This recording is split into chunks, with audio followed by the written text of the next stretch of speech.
அனைவருக்கும் வணக்கங்க. இன்னைய தேதிக்கு இணையத்தில் அதிகமாக தேடப்படுற விஷயம் என்ன அப்படின்னு பார்த்தீங்கன்னா, உடல் எடையை குறைக்கிறது எப்படி, வெயிட் லாஸ் பண்ணுறது எப்படி. அதுலேயும் பார்த்தீங்கன்னா 25லேருந்து 45 50 வயசுக்குள்ளே இருக்கவங்க இதில் பல ஆராய்ச்சிகளை பண்ணுறாங்க, ஒவ்வொரு முயற்சியும் பண்ணுறாங்க. இந்த ஃபாலோ பண்ணலாம், அதை ஃபாலோ பண்ணலாம், அதை ஃபாலோ பண்ணலான்னு. ஆனால் இப்படி பல விஷயங்களை ஃபாலோ பண்ணும்போதும் வெகு சிலருக்கு மட்டுமே அதில் வெற்றி கிடைக்குது. முக்கால்வாசி பேர் வந்து அதில் தோல்வி அடைஞ்சிடுறாங்க. கிட்டத்தட்ட 85% பேர் வந்து அதில் தோல்வி அடைஞ்சிடுறாங்க, அந்த வெயிட்டை லாஸ் பண்ண முடியல அப்படின்னு சொல்லிட்டு. அதுக்கப்புறம் ஒரு மாதிரி டிப்ரெஷன் போய் சாப்பிட்டு அவங்க வெயிட்டை கெயின் பண்ணிடுறாங்க. ஸோ இதுக்குரிய காரணங்கள் என்ன, அதை வந்து எப்படி வந்து நம்ம வந்து சக்ஸஸ்ஃபுல்லாக அந்த வெயிட் லாஸ் ஜேர்னியை கொண்டு போகிறது அப்படிங்கிறத பற்றி தான் இந்த வீடியோவில் நம்ம பார்க்க போகிறோம். ஸோ பொதுவாக பார்த்தீங்க அப்படின்னா வெயிட் லாஸ் பண்ணணுன்னு முடிவு பண்ணணுன்னு நம்ம பண்ணுற மொதல் விஷயம் என்னென்னா, அக்ரஸிவ் டயட் அண்ட் எக்ஸசைஸ். மிக தீவிரமான உடற்பயிற்சியும் மிக தீவிரமான உணவு கட்டுப்பாடும் எல்லாரும் நம்ம வந்து ஸ்டார்ட் பண்ண ஆரம்பிக்கிறோம். அப்போ என்ன நடக்குது அப்படின்னா, இமீடியட்டாக வந்து ஒரு மாதம் 2 மாதத்துலேயே ஒரு 3-4 கிலோ வெயிட் குறைஞ்சி நம்ம வந்து ரொம்ப மோட்டிவேட் ஆகிடும். இந்த ரொம்ப மோட்டிவேட் ஆனோடனையும் இன்னும் நம்ம டயட்டும் எக்ஸசைஸும் இன்க்ரீஸ் பண்ணலாம் அப்படிங்கிற ஒரு முடிவுக்கு வர நிலையில் பார்த்திங்கன்னா, நம்ம வெயிட் லாஸ் கிராஃப் வந்து ஒரு பிளாட்டோ, ஒரு சமநிலையை அடைஞ்சிருது. அதாவது வேகமாக ஒரு 3-4 கிலோ இமீடியட்டாக குறையுது. அதுக்கப்புறம் வந்து கொஞ்ச நாளைக்கு ஒரு வெயிட் லாஸே இருக்காது. ஆனால் இன்னும் நம்ம முயற்சி அதிகப்படுத்திகிட்டே இருப்போம். ஆனால் அந்த முயற்சி அதிகப்படுத்த சோர்வு, அசதி இதெல்லாம் தான் உண்டாகும். நம்மளால் வெயிட் அதுக்கு மேலே குறைக்க முடியாது. அப்போது இந்த முயற்சி சரியில்லையா, உடனே அடுத்த முயற்சி பண்ணணும். ஒவ்வொரு வகையான டயட்டையும் நம்ம ஃபாலோ பண்ணுறோம். கடைசியில் வந்து நமக்கு இப்படி தான்ப்பா வெயிட், இதனால் ஒன்றும் இதுக்கு மேலே குறைக்க முடியாது அப்படின்னு சொல்லிட்டு என்ன பண்ணுறாங்க, இந்த வெயிட் லாஸே விட்டுட்டு நான் பாட்டுக்கு நான் இருக்கிற வெயிட்லேயே இருந்துட்டு போகிறேன் அப்படின்னு சொல்லிட்டு நல்லா சாப்பிட ஆரம்பிச்சிடுறாங்க. வெயிட் கெயின் ஆகிடுது. ஸோ இது ஏற்படுறதுக்கு ஆராய்ச்சி பூர்வமாக 4 முக்கியமான காரணங்கள் சொல்கிறாங்க. அந்த 4 முக்கியமான காரணங்கள் என்னங்கிறது தான் இப்போ பார்க்க போகிறோம். அதோட தீர்வுகள், அதுக்கு என்னென்ன வந்து நம்ம வந்து எந்தெந்த வகையில் அதை வந்து சமாளிக்கணும் அப்படிங்கிற ஒரு புரிதலை ஏற்படுத்தணும். முதல் விஷயம், நம்ம வந்து வெயிட்டை குறைக்க ஆரம்பிச்சுன்னு வேகமாக வெயிட்டு குறைஞ்சதுக்கப்புறம் என்ன நடக்குது அப்படின்னு கேட்டிங்கன்னா, அடாப்டிவ் தெர்மோஜெனிசிஸ் அப்படின்னு சொல்லக்கூடிய ஒரு விஷயம் நம்ம உடம்புல நடக்குது. என்ன டாக்டர் இது புரியலையே அப்படின்னு கேட்கலாம். வேறு ஒன்றும் இல்லைங்க. நம்ம வேகமாக ஒரு வெயிட்டிலேருந்து இன்னொரு வெயிட்டுக்கு நம்ம வந்து குறைஞ்சி வரோம். ஆனால் நம்ம உடம்பு செட் வெயிட் அப்படின்னு சொல்லி ஒரு விஷயத்தை வச்சுருக்கோம். அதாவது வந்து ஒரு செட் பாயிண்ட். இந்த உதாரணத்துக்கு நான் எப்போவுமே 76 கிலோ இருப்பேன், எப்போவுமே 65 கிலோ தான் இருப்பேன் அப்படின்னு சொல்லுவாங்க இல்லைங்களா, அதுதான் செட் வெயிட்னு சொல்கிறது. ஸோ அந்த செட் வெயிட்டை வந்து நம்ம உடம்பில் இருக்க எல்லா திசுக்களும், மூளை முதற்கொண்டு எல்லா உறுப்புகளும் வந்து அதை வந்து ப்ரீஃபிக்ஸ்டாக செட் பண்ணி வச்சுருக்கோம். ஸோ இந்த வெயிட்லேருந்து நம்ம வந்து குறையும் பொழுது நம்ம உடல் என்ன பண்ணும், திரும்பி அந்த வெயிட்டை கொண்டு வரதுக்கு முயற்சி பண்ணும். ஸோ அந்த வெயிட்டை கொண்டு வரதுக்கு முயற்சி பண்ணுறதுல மொதல் விஷயம் என்னென்னா, நம்ம மெட்டபாலிசம், நம்மளோட உடல் செயல்பாடை குறைக்கும். எப்படி குறைக்கும் அப்படின்னு கேட்டிங்கன்னா, பொதுவாக ஒரு வேலையை செய்கிறதுக்கு, இப்போ நான் உங்கள்கிட்ட பேசிக்கிட்டு இருக்கேன்னா அதுக்கு வந்து ஒரு கேலரி செலவாகும். நீங்கள் நார்மலாக ஒரு குக் பண்ணுறீங்க, இல்லைனா வந்து ஒரு ஆஃபீஸ் ஒர்க் பண்ணுறீங்கன்னா அதுக்கு ஒரு கேலரி செலவாகும். அந்த கேலரிஸை மிச்சம் பண்ண ஆரம்பிச்சிடும். இப்போது நம்ம எக்ஸஸாக கையில் இருக்கிற காசெல்லாம் செலவு பண்ணிகிட்ருக்கோம், தெரியல. உள்ள அக்கௌண்ட்லேருந்து காசு எடுக்கும்போது நமக்கு வந்து என்னதுங்க, ஆஹா இவ்வளோ செலவாகுது அப்படிங்கிறது தெரியுது. உடனே நம்ம என்ன பண்ணுவோம், அந்த எக்ஸ்பென்சஸ் எல்லாம் எங்கெங்கெல்லாம் கட் பண்ண முடியுமோ அங்கங்கெல்லாம் கட் பண்ணுவோம். அதே போல் தான் 10 கேலரியில் செய்ய வேண்டிய வேலையை 6 கேலரியில் செஞ்சு 4 கேலரியை மிச்சம் பண்ணி வச்சுக்கும். ஒவ்வொரு விஷயத்துக்கும் இப்படி பண்ணும் பொழுது என்ன ஆகுதுன்னு கேட்டிங்கன்னா, நம்மளோட வெயிட் குறையிறது அப்படியே ஸ்டாப் ஆகிடும். வெயிட் வந்து நியூட்ரலாக, இதுதான் பிளாட்டோ ஃபேஸ்ன்னு சொல்லுவோம். ஸோ இது வந்து நம்ம உடல் நம்மளோட கண்ட்ரோல் இல்லாமல் அதுவாக செய்யக்கூடிய ஒரு விஷயம். இந்த விஷயத்தை நம்ம புரிஞ்சுக்காமல் நம்ம என்ன பண்ணுறோம், திரும்ப நம்ம வந்து முயற்சி பண்ணால் நமக்கு தோல்வி அடையுதுன்னு சொல்லிட்டு அந்த இடத்துல நம்ம வந்து அந்த விஷயத்தை விட்டு அடுத்த விஷயத்துக்கு போயிடுறோம். ஸோ இது ஃபஸ்ட்டு நடக்கிற விஷயம். ரெண்டாவது வந்து ஹார்மோனல் சேஞ்சஸ். பொதுவாக வந்து நம்மளோட வெயிட்டை கண்ட்ரோல் பண்ணுறதுக்குன்னு சில ஹார்மோன்கள் இருக்குது. அது எப்படின்னு கேட்டிங்க அப்படின்னா, முக்கியமான ஹார்மோன்கள் நம்ம பசியை சார்ந்த ஹார்மோன்கள். நான் ஆல்ரெடி GLP-1 அப்படின்னு சொல்லியிருக்கேன். இந்த GLP-1 அப்புறம் வந்து இன்னொரு ஹார்மோன் வந்து பார்த்திங்கன்னா லெப்டின். இந்த 2 ஹார்மோன், GLP-1 அப்படிங்கிறது நம்ம வயிற்றுலேருந்து சுரக்கிற ஹார்மோன், லெப்டின் அப்படிங்கிறது நம்ம கொழுப்பு செல்ஸ்லேருந்து சுரக்கிற ஹார்மோன்ஸ். இது என்ன பண்ணும் அப்படின்னு கேட்டிங்கன்னா, நம்ம மூளைக்கு வயிறு ஃபில் ஆகிடுச்சு, எனக்கு சாப்பாடு போதும் அப்படிங்கிற ஒரு சென்ஸை கொடுக்கும், ஒரு ஃபுல்னஸை கொடுக்கும். ஸோ இந்த மாதிரி ஃபுல்னஸை கொடுக்கக்கூடிய ஹார்மோன்கள் குறைய ஆரம்பிச்சிரும். அதுக்கு பதிலாக கிரெலின் அப்படின்னு சொல்லக்கூடியது பசியை தூண்டக்கூடிய ஹார்மோன். இந்த கிரெலின் அப்படிங்கிற ஹார்மோனோட சுரப்பு அதிகமாகிடும், ஆக்டிவிட்டி அதிகமாகிடும். ஸோ அதனால் என்ன ஆகும், பசி அதிகமாக இருக்கும், சீக்கிரம் வயிறு நிறையாது. அப்போ இன்னும் சாப்பிட்லாங்கிற ஒரு எண்ணத்தை தோன்றி நம்ம வெயிட்டை திரும்பி என்னதுங்க பழைய வெயிட்டுக்கு எடுத்துகிட்டு போகிறதுக்கு முயற்சி பண்ணும். ஸோ முதல் நான் சொன்ன அடாப்டிவ் தெர்மோஜெனிசிஸ் எப்படி நம்ம உடம்பு வந்து நம்மளோட கண்ட்ரோல் இல்லாமல் பண்ணுதோ அதே போல் இதுவும் வந்துங்க அட்டானமிக், சுயமாக அது அந்த செட் வெயிட்டுக்கு கொண்டு போகிறதுக்குரிய முயற்சியில் அது செய்ய ஆரம்பிக்குது. ஸோ இந்த 2 விஷயம் பார்த்திங்க அப்படின்னா நம்மளோட கண்ட்ரோல் இல்லாமல் நடக்கிறது. அடுத்து 3வது விஷயம் என்னென்னு பார்த்திங்கன்னா பிஹேவியரல் சேஞ்சஸ்ன்னு சொல்லுவோம். அதாவது வந்து நம்ம வந்து ஒரு டயட்டை ஃபாலோ பண்ணணும் அப்படின்னு சொல்லி ரொம்ப இதாக ஃபாலோ பண்ணிக்கிட்டு இருக்கும் பொழுது இந்த மாதிரி விஷயங்கள்லாம் நடந்து நம்மளோட மெட்டபாலிசம் ஸ்லோ டவுன் ஆகிறது, நம்மளோட உடல் செயல்பாடு குறையிறது, செல்களின் செயல்பாடு குறையிறது, அதே சமயத்தில் இந்த மாதிரி பசி உணர்வு அதிகமாகிறது, ஃபுல்லாகாமல் இருக்கிறது, இதெல்லாம் என்ன பண்ணால் மனசில் ஒரு விதமான ஒரு ஏக்கத்தை, ஒரு இரிட்டபிலிட்டியை உருவாக்கும். அப்போது இன்னும் சாப்பிடலாம், இன்னும் கொஞ்சம் சேர்த்து சாப்பிடலாம், நம்ம ஏன் இதெல்லாம் வந்து ஃபாலோ பண்ணணும், நம்ம சாப்பிடும்போது நல்லா தானே இருந்தோம், இப்போ டயட்டை கண்ட்ரோல் பண்ணும்போது தான் இவ்வளோ கஷ்டமாக இருக்குது, இப்படிங்கிற மாதிரி எண்ண ஓட்டங்கள், எதிர்மறை எண்ண ஓட்டங்கள் வந்து நம்ம மனசில் வர ஆரம்பிக்கும். இதுவும் வந்து நம்ம அதிகப்படியான உணவை எடுத்துக்கிறதுக்கு ஒரு முக்கியமான காரணமாக இருக்கும். இன்னொரு சைடில் பிஹேவியரல் சேஞ்சஸ் பார்த்திங்கன்னா சோஷியல் ஃபேக்டர்னு சொல்லுவோம், சமுதாயத்தில் ஏற்படுறது. அப்போ தான் பார்த்திங்கன்னா நம்ம டயட்டெல்லாம் ஃபாலோ பண்ணலாம், ரொம்ப ஸ்ட்ரிக்டாக ஃபாலோ பண்ணிகிட்டு இருக்கும்போது தான் நம்ம ஃப்ரெண்ட்ஸ் குரூப்பில் என்ன பண்ணுவாங்க, கெட் டுகெதர் போகலான்டான்னு கூப்பிடுவாங்க, இல்லைனா ஒரு கல்யாணத்துக்கு போகலான்னு கூப்பிடுவாங்க. இப்படி போகையில் என்ன ஆகும், நம்ம எல்லாரும் சாப்பிடும்பொழுது அதை பார்க்கும் பொழுது நம்ம என்ன தான் டயட்டை ஃபாலோ பண்ணணும்னு நினச்சாலும் நமக்கு ஒரு விதமான ஏக்கமும் ஒரு குற்ற உணர்ச்சியும் உண்டாகும். எல்லாரும் என்ஜாய் பண்ணுறாங்க, நம்ம மட்டும் என்ஜாய் பண்ணாமல் இருக்கோம், நம்ம வாழ்க்கையை நம்ம வந்து கெடுத்துக்கிறோம், நம்ம வந்து சந்தோஷமாக இருக்கிறத வந்து தடை பண்ணுறோம், இப்படிங்கிற மாதிரி எதிர்மறை எண்ணங்கள் உண்டாகும். So psychological factor, social factor ரெண்டும் சேர்ந்து நம்மளோட பிஹேவியரல் சேஞ்சஸ் உண்டு பண்ணுது. இது நம்ம டயட்டை கண்ட்ரோல் பண்ணுறதை தடுக்குது, அதுக்கு பதிலாக என்னதுங்க நம்மளை எக்ஸ்ட்ராவாக சாப்பிட வைக்குது. அடுத்து 4வது விஷயம் என்னென்னு கேட்டிங்கன்னா, பொதுவாக நம்மளோட உடம்புல கொழுப்பு சேர்றதுக்கு மிக முக்கியமான காரணம் என்னென்னா நம்ம எக்ஸ்ட்ராவாக சாப்பிட்ற உணவு. அதாவது இன்றைக்கி என்ன தேவையோ அந்த தேவைக்கு இருக்கிற உணவு கார்போஹைட்ரேட் வந்து என்னவாக இருக்கும், எனர்ஜியாக கன்வெர்ட் ஆகி போயிடும், சக்தியாக மாறி போயிடும். ஆனால் சக்தியாக மாறாத எக்ஸ்ட்ராவாக எடுத்துக்கிற மாவுச்சத்து எல்லாம் நம்ம உடம்புல பிற்கால தேவைக்காண்டி கொழுப்பாக சேமித்து வைக்கப்படும். ஸோ அந்த சேமித்து வைக்கிறது எப்படின்னா நம்ம எப்போ தேவை வருதோ அப்போ எடுத்துக்கிற மாதிரி. ஆனால் அந்த உடல் பருமன் இருக்கிறவங்களுக்கு, சரிங்களா, உடல் பருமன் இல்லைன்னா அதிக உடல் எடை இருக்கிறவங்களுக்கு இந்த கொழுப்பு ஈஸியாக எடுக்க முடியாத ஒரு சூழலில் போயிடும். ஸோ அதனால் நமக்கு உணவு தேவை வரும் பொழுது நமக்கு கார்போஹைட்ரேட் இல்லைன்னா கூட அது என்னதுங்க அங்கேருந்து நம்மளால் எடுத்துக்க முடியாது. இதுதான் சேஞ்ச் இன் பாடி கம்போசிஷன் சொல்லுவோம். இந்த எனர்ஜியை எடுத்து அங்கேருந்து சக்தியை எடுத்து நம்ம தசைகள் வந்து அதோட செயல்பாட்டுக்கு உபயோகிக்கணும். ஆனால் என்னதுங்க அது செயல்பாட்டுக்கு அந்த சக்தியை கொழுப்பு கொடுக்கறதில்ல.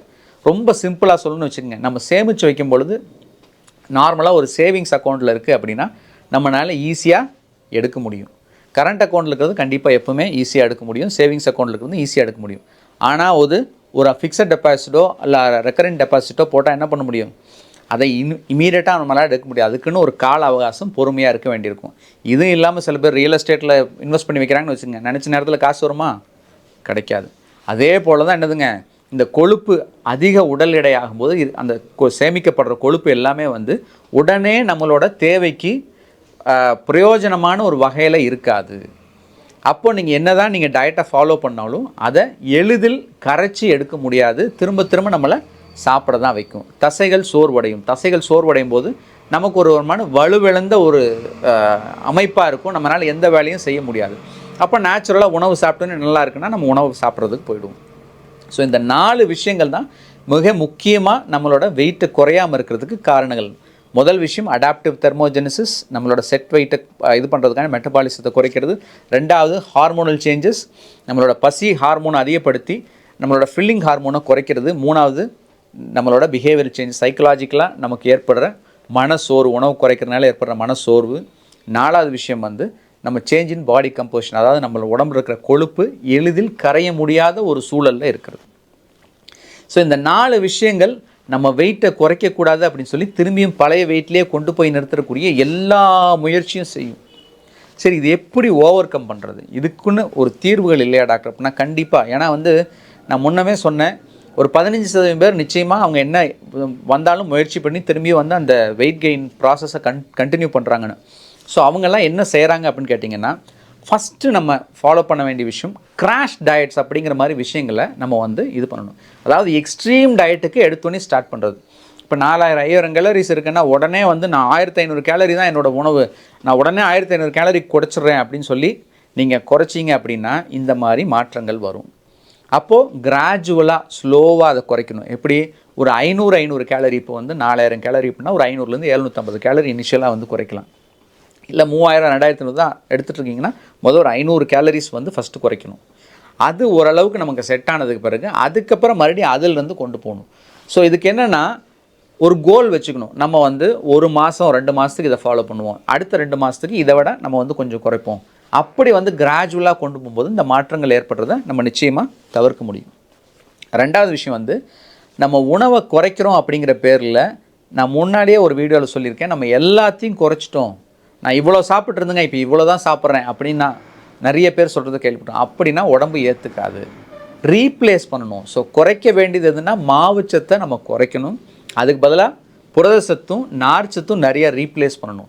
இதை ரீப்ளேஸ் பண்ணும்போது இந்த சாட்டைட்டின்னு சொல்லக்கூடிய அந்த வயிறு ஃபில் ஆகிற தன்மை, அந்த ஹார்மோன்ஸ் குறையிறத இது நிச்சயமாக தடுக்கும். இந்த மாதிரி உணவுகள் நீங்கள் வயிற்றில் போட்டு வச்சுருக்கும்போது அந்த ஜிஎல்பி செக்ரீஷன் அதிகமாகும், லெப்டின் செக்ரீஷன் அதிகமாகும். இது என்ன ஆகுங்க, நம்ம பசி உணர்வை நிச்சயமாக குறைக்கும். ஸோ முதல் விஷயம் கிராஷ் டயட்ஸ் போகக்கூடாது. ரெண்டாவது வந்து என்னதுங்க, ப்ரோட்டீன்ஸு ஃபைபரை நிச்சயமாக சேர்த்து சாப்பிட்ணும். அடுத்து மூணாவது முக்கியமான விஷயம் டயட் பிரேக். இதை வந்து சீட் டயட் அப்படின்னு சொல்லி நிறைய பேர் சொல்கிறாங்க. அதாவது சீட் டயட் அப்படின்னா என்னதுங்க, நான் டயட்டில் நல்லா 10 நாள் இருந்துட்டேன், இன்றைக்கி ஒரு நாள் நான் வந்து நல்லா சாப்பிட்டுக்கிறேன், இதுக்கு பேர் சீட் டயட்னு சொல்லுவாங்க. அது ஆக்சுவலாக சீட் டயட் கிடையாது, டயட் பிரேக்னு சொல்லணும். எதுக்காகனா இந்த மெட்டபாலிசம் ஸ்லோ டவுன் ஆகும்போது நம்மளுக்கு கொஞ்சம் எனர்ஜி தேவைப்படும். ஆனால் அந்த சீட் டயட்னு சொல்லிட்டு என்ன பண்ணுறாங்கன்னா எக்ஸஸ் கேலரிஸ் எடுத்துக்கிறாங்க. ஸோ அது ரொம்ப தவறான ஒரு விஷயம். நீங்கள் டயட் கேலரிஸ் நீங்கள் எவ்வளோ குறைச்சிருக்கீங்களோ அதில் ஒரு 50% மட்டும் சேர்த்து நீங்கள் வந்து சாப்பிடலாம். உதாரணத்துக்கு ஒரு 500 கேலரி நீங்கள் வந்து குறைச்சிருக்கீங்க, ஒரு 750 கேலரி குறைச்சிருக்கீங்கன்னா ஒரு 250 ஒரு 350 கேலரியோ வந்து நீங்கள் வந்து அந்த ஒரு வாரம் பீரியட் மட்டும் கொஞ்சம் சேர்த்து சாப்பிட்டு திருப்பியும் நம்ம வந்து ஒரு டயட் ஃபேஸுக்கு போனோம் அப்படின்னா நம்ம உடம்பு அதை அடாப்ட் ஆகிறது ஈஸியாக ஃபாலோ பண்ணும். அது இல்லாமல் நம்ம என்ன பண்ணுறோம், ரொம்ப குறைச்சிட்டு அப்புறம் எனக்கு ரொம்ப முடியல நான் சீட் பண்ணுறேன்னு சொல்லிவிட்டு அதை என்ன சாப்பிட்டாங்களோ அதை விட அதிகமாக கேலரிஸ் எடுத்துக்கிட்டாங்க அப்படின்னா நிச்சயமாக என்னதுங்க, குறைஞ்ச வெயிட்டு இதை விட ஜாஸ்தியாக டபுள் மடங்கு அதிகமாகும். ஸோ அதனால் டயட் பிரேக் விடணும், ஆனால் சென்சிபிளாக விடணும். அந்த சாப்பிட்டு குறைச்ச கேலரிஸில் ஒரு 50% மட்டும் ஒரு வாரம் பீரியடுக்கு கொஞ்சம் சேர்த்து சாப்பிட்டுட்டு அப்புறம் மறுபடியும் இன்னும் வந்து குறைக்கிற ஒரு ஃபேஸ்க்கு போகலாம். ஸோ மூணாவது வந்து டயட் பிரேக். நாலாவது வந்து எக்ஸசைஸ். ஸோ எக்ஸசைஸ் அப்படிங்கிறது வந்து நிச்சயமாக என்னென்னா பெரும்பாலும் வெயிட் லாஸுக்கு இது வந்து பயன்படுதாங்கிறத விட நம்மளை ஃபிட்டாக வச்சுக்கிறதுக்கும் நம்மளோட ஆரோக்கியத்தை இம்ப்ரூவ் பண்ணுறதுக்கும் நமக்கு வந்து மிகப்பெரிய சப்போர்ட்டாக இருக்குது. ஆனால் இந்த தசைகள் நான் முன்னாடி சொன்ன மாதிரி இந்த சேஞ்ச் இன் பாடி கம்போசிஷனில் நம்ம கொழுப்பை வந்து கரைச்சி அதை வந்து நம்மளோட தசைகள் யூஸ் பண்ணுறதுக்கு தடை இருக்குது. இந்த தடையை பிரேக் பண்ணுறதுக்கு நம்ம இந்த எக்ஸசைஸ் அப்படிங்கிறது ரொம்ப முக்கியம். அதுலேயும் எக்ஸசைஸ்னால் நிறைய பேர் நினைக்கிறாங்கன்னா ஒரு வாக்கிங் ஜாக்கிங் சைக்கிளிங் போகிறதோட எக்ஸசைஸ்ன்னு நினச்சிக்கிறாங்க. அது ரொம்ப தவறு. எக்ஸசைஸ் அப்படின்னா உங்களுக்கு கண்டிப்பாக அதில் மசில் ட்ரைனிங் இருக்கணும். வெயிட் லாஸ்ன்னு நீங்கள் பண்ணணுன்னு முடிவு பண்ணிங்கன்னா மசில் ட்ரைனிங் எக்ஸசைஸ் வந்து ரொம்ப ரொம்ப ரொம்ப ரொம்ப அவசியம். இந்த மசில் ட்ரைனிங் எதுக்கு அப்படின்னு கேட்டிங்கன்னா நம்மளோட லீன் மாஸை மெயின்டைன் பண்ணி வைக்கிறதுக்கு. பொதுவாக வெயிட் லாஸ்ன்னு வரும்போது ஃபேட்டும் குறையும் மசிலும் குறையும். ஆனால் ஃபேட்டு மட்டும் குறையணும், மசில் வந்து அப்படியே நிற்கணும். அப்போ தான் வந்து நம்ம வலுவாக எல்லா வேலையும் செய்ய முடியும். மசில் வீக் ஆச்சுன்னா நம்ம சோர்வாயிடுவோம். ஸோ அந்த மசிலை தசைகளை நீங்கள் வந்து தசைகளோட கணத்தை நீங்கள் மெயின்டைன் பண்ணி வைக்கணுன்னா கண்டிப்பாக மசில் ட்ரைனிங், இந்த ரெசிஸ்டன்ஸ் எக்ஸசைஸு, ஸ்ட்ரென்தனிங் எக்ஸசைஸு இதெல்லாம் நிச்சயமாக பண்ணணும். ஸோ அதனால் ஜிம் ஒர்க் அவுட்டோ இல்லை ஜிம் ஒர்க் அவுட் போலேயே நீங்கள் வந்து புஷ்அப்ஸு புல்லப்ஸு ஒரு டம்பிள் வச்சு பண்ணுறதெல்லாம் வீட்டிலேயே பண்ண முடிஞ்சாலும் நிச்சயமாக பண்ணலாம். So exercise must. அது நம்மளோட ஃபிட்னஸை இம்ப்ரூவ் பண்ணுறதுக்கு, ரெண்டாவது மசிலை வலுவாக்குறதுக்கு, நம்மளோட லீன் மாஸ் குறையாமல் இருந்தால் மசில் மாஸ் குறையாமல் இருக்கிறதுக்கு.